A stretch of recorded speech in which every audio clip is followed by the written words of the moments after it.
Record imports drove the U.S. trade deficit up for the third straight month in August. The deficit in the trade of goods with China and Mexico hit records.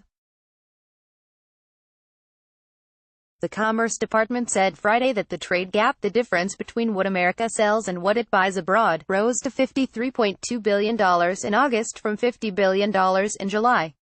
The August reading was the highest since February. Imports rose 0.6% to a record $262.7 billion on higher shipments of cell phones and autos. Exports slid 0.8% to $209.4 billion. The U.S. ran a $76.7 billion deficit in the trade of goods such as machinery and cars.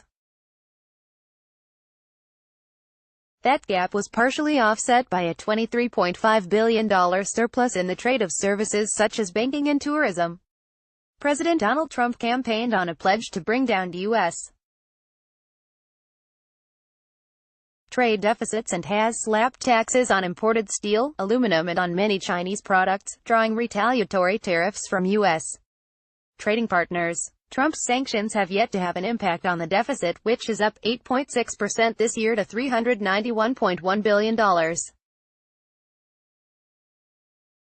The goods deficit with China rose 4.7% in August to a record $38.6 billion, and the gap with Mexico widened 56.9% to $8.7 billion, also a record.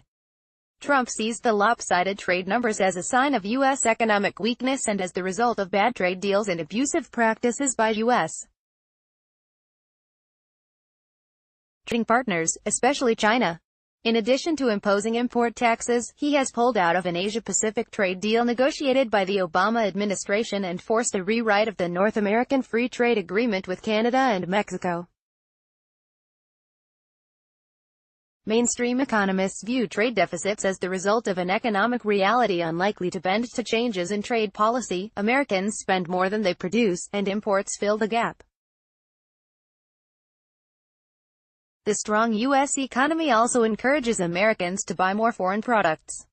U.S. exports are also hurt by the American dollar's role as the world's currency. The dollar is usually in high demand because it is used in so many global transactions. That means the dollar is persistently strong, raising prices of U.S. products and putting American companies at a disadvantage in foreign markets. Copyright The Associated Press. All rights reserved.